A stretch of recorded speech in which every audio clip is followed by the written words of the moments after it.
The NHL has lost over 20 teams and countless initiatives throughout its history. From franchise collapses to marketing disasters, some projects were doomed from the start, while others fell victim to circumstances beyond anyone's control. This is every failed NHL project that changed hockey forever. The Montreal Wanderers, 1918. The Montreal Wanderers became the NHL's first failed project after playing just 6 games. On January 2, 1918, the Montreal Arena burned to the ground. The team had no home, no money to build a new one, and World War I had depleted their roster. They folded immediately, setting a precedent that would haunt the league for decades. Without proper infrastructure, even charter members couldn't survive. The Quebec Bulldogs, 1920. The Quebec Bulldogs were supposed to be an original NHL team in 1917, but they couldn't afford to operate. They sat out the first 2 seasons, finally joining in 1919. After one terrible season with a .420 record, the owners sold the team to Hamilton Interests. The franchise became the Hamilton Tigers, but Quebec's failure showed that small-market Canadian cities couldn't compete financially with Montreal and Toronto. The Hamilton Tigers, 1925. The Hamilton Tigers actually had success on the ice, finishing first overall in 1925. But the players went on strike before the playoffs, demanding $200 each for the extra games. The NHL refused to negotiate. League president Frank Calder suspended the entire team and fined each player. The franchise was sold to New York Interests and became the Americans. Hamilton wouldn't get another shot at the NHL for 67 years, and even then, they'd be rejected. The Pittsburgh Pirates, 1930. The Pittsburgh Pirates joined the NHL in 1925 as part of the league's American expansion. They were mediocre on the ice, but financially stable until the Great Depression hit. By 1930, the team was hemorrhaging money. The owners moved the franchise to Philadelphia, hoping a fresh start would save them. It didn't. The Philadelphia Quakers, 1931. The Philadelphia Quakers hold the distinction of having the worst season in NHL history. They went 4-36 and 4 for a .136 winning percentage. The Great Depression had destroyed any chance of financial success. Fans stopped coming. Players weren't getting paid. After one catastrophic season, the team suspended operations, intending to return when the economy recovered. They never did. The franchise was formally canceled in 1936. The original Ottawa Senators, 1934. The original Ottawa Senators won 4 Stanley Cups and were one of the NHL's most successful franchises. But success on the ice didn't translate to financial stability. By the early 1930s, the team was drowning in debt. The Great Depression made it impossible to sell tickets. In 1931, the team actually suspended operations for a year. They returned in 1932, but were still losing money. In 1934, the franchise was sold and moved to St. Louis, becoming the Eagles. The St. Louis Eagles, 1935. The St. Louis Eagles were doomed from the start. The relocated Ottawa franchise had no fan base, no money, and a roster of aging players who didn't want to be there. Travel costs from St. Louis to the eastern cities where every other team played were astronomical. The team went 11-31-6 and lost so much money that the owners begged the NHL to let them fold. After one season, the league granted their wish. St. Louis wouldn't get another NHL team for 32 years. The Montreal Maroons, 1938. The Montreal Maroons won 2 Stanley Cups and were one of the NHL's premier franchises in the 1920s. But sharing a city with the Canadiens created problems. When the Great Depression hit, Montreal couldn't support 2 teams. The Maroons fan base was primarily English-speaking, while the Canadiens drew from the French-speaking population. As the economy worsened, fans chose the Canadiens. The Maroons' attendance collapsed. By 1938, the team was losing so much money that the owners suspended operations, hoping to return when conditions improved. World War II made that impossible. The franchise was formally canceled in 1947. The Brooklyn Americans, 1942. The New York Americans started in 1925 and spent 17 years as the NHL's second New York team, always in the shadow of the Rangers. In 1941, they rebranded as the Brooklyn Americans, hoping a new identity would save them. It didn't. World War II depleted their roster as players enlisted or were drafted. The team went 16-29-3 in their final season. They were also deeply in debt to Madison Square Garden for rent. In 1942, the team suspended operations. The NHL kept the franchise technically alive until 1946, when it became clear they'd never return. The Americans' failure left the NHL with just 6 teams, beginning the original 6 era. The California Golden Seals, 1976. The California Golden Seals were a disaster from day one of the 1967 expansion. The team went through multiple name changes: California Seals, Oakland Seals, California Golden Seals. They changed their logo and colors constantly. Ownership was a revolving door. The team was terrible on the ice, making the playoffs just twice in 9 seasons. By 1974, the franchise was bankrupt. the NHL took control and sold the team to a group that moved them to Cleveland. The Bay Area wouldn't get another NHL team until the Sharks arrived in 1991. The Cleveland Barons, 1978. The Cleveland Barons were the relocated California Golden Seals, and they were even worse. The team played at the Richfield Coliseum, which was 30 miles south of Cleveland in the middle of nowhere. Fans didn't want to drive that far. The local economy was devastated by the steel industry collapse. In 1977, Youngstown Sheet and Tube closed, laying off 5,000 workers. The Barons lost millions. After 2 seasons, the owners told the NHL they were done. The league arranged a merger with the Minnesota North Stars, the only time in NHL history 2 franchises combined to prevent both from folding. The Barons' failure meant Cleveland wouldn't get another Major League Hockey team. The WHA merger casualties, 1979. When the World Hockey Association folded in 1979, the NHL absorbed 4 teams: Edmonton, Winnipeg, Quebec, and Hartford. But 2 other WHA teams wanted in, the Cincinnati Stingers and Birmingham Bulls. The NHL said no. The Stingers had a modern arena and decent attendance. The Bulls had money and a passionate owner. But the NHL didn't want 6 new teams. They wanted to crush the WHA, not reward it. The Stingers and Bulls each received $1.5 million to fold. The 4 teams that did join were treated as expansion franchises, not equals. They had to pay $6 million each and were only allowed to protect 2 skaters and 2 goalies from their WHA rosters. This ensured they'd enter the NHL week, contributing to the eventual relocations of Quebec, Winnipeg, and Hartford. The Baltimore expansion that never was, 1967. Baltimore was considered for an NHL team in the 1967 expansion. The city had a modern arena, a strong minor league hockey history, and was considered the birthplace of American hockey. But the Chicago Blackhawks owned the St. Louis Arena and wanted a team there to fill dates. James Norris, the Blackhawks owner, lobbied the NHL to give the franchise to St. Louis instead. St. Louis hadn't even submitted a bid. The NHL agreed, and Baltimore was promised a team in the future. That promise was never kept. Baltimore has never had an NHL team. The Seattle Totems, 1974.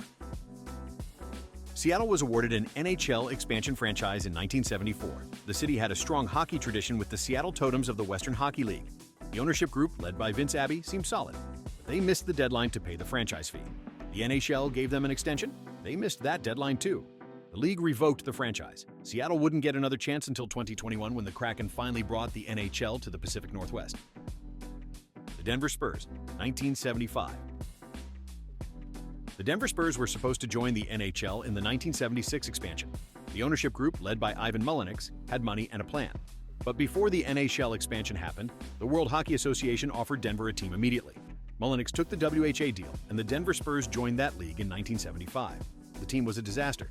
They went 38-42 and lost millions. After 1 season, the franchise moved to Ottawa and became the Civics. The Civics folded after 7 games.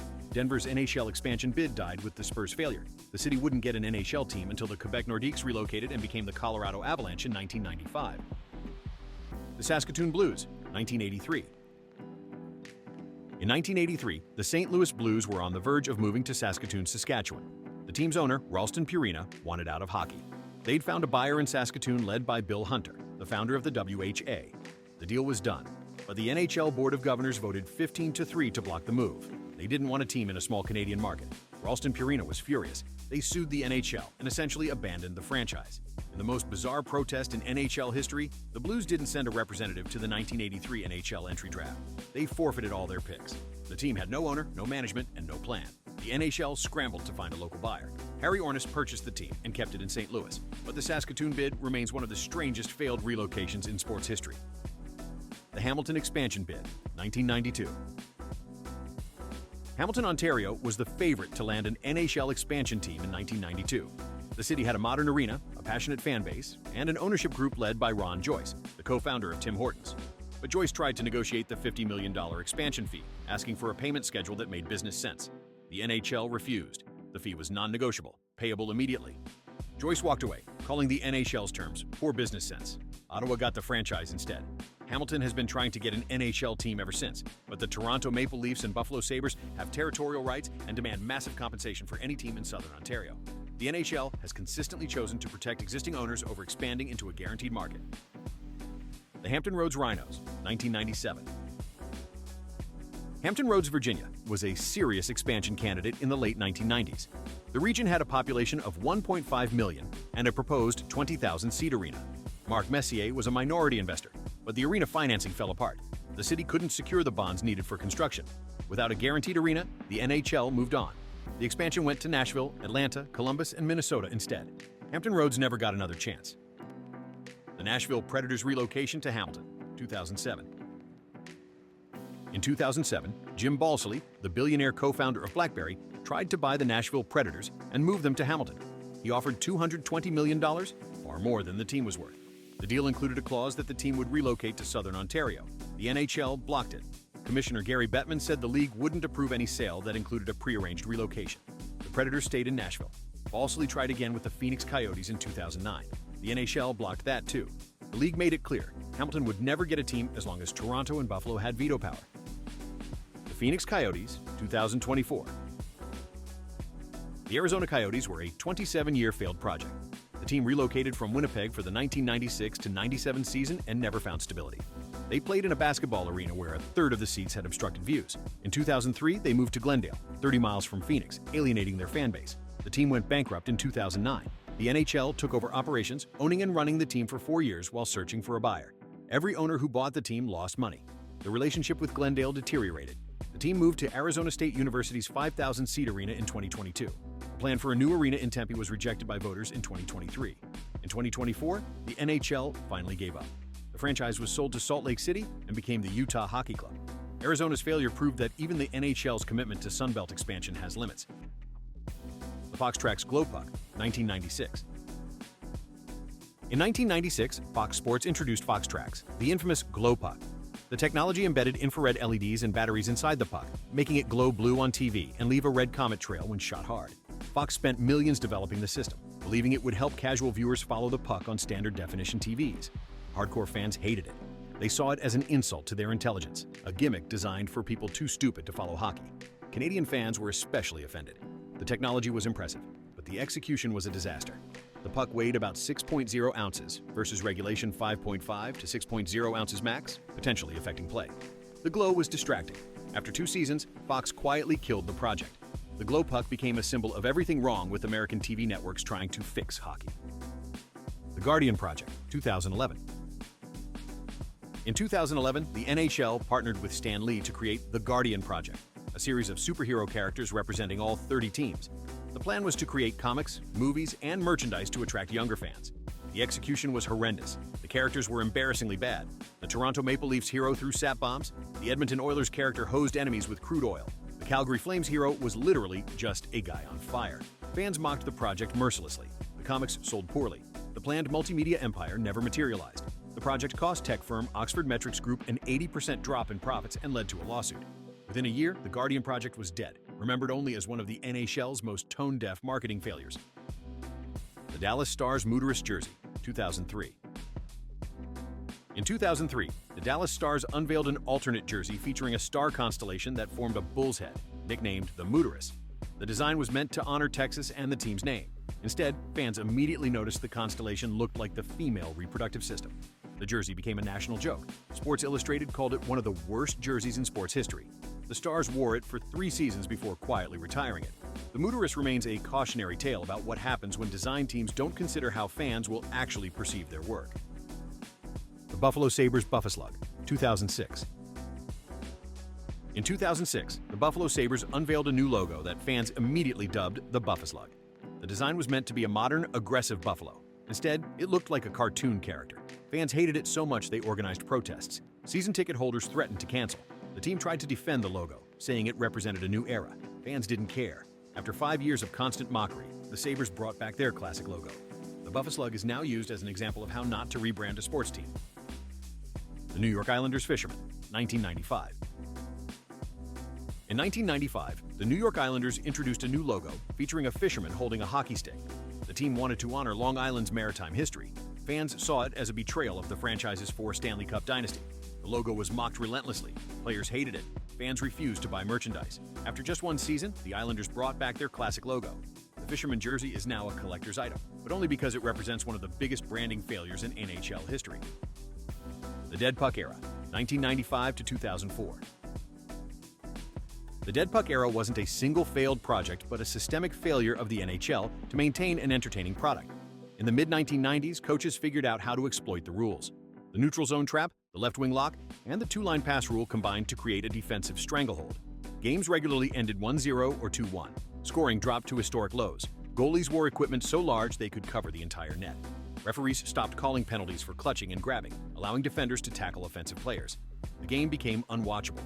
TV ratings collapsed. ESPN dropped the NHL. The league's failure to address these issues proactively led to the 2004 to 2005 lockout, which canceled an entire season. Only after that catastrophic failure did the NHL implement rule changes to open up the game. The 2004 to 2005 lockout.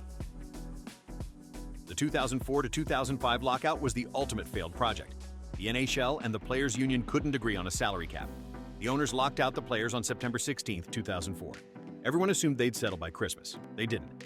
The entire season was canceled, the first time a major North American sports league lost a full season to a labor dispute. The Stanley Cup wasn't awarded for the first time since 1919. Fans were disgusted. Many never came back. The lockout damaged the NHL's reputation for years and proved that the league's inability to govern itself proactively would always lead to catastrophic failures.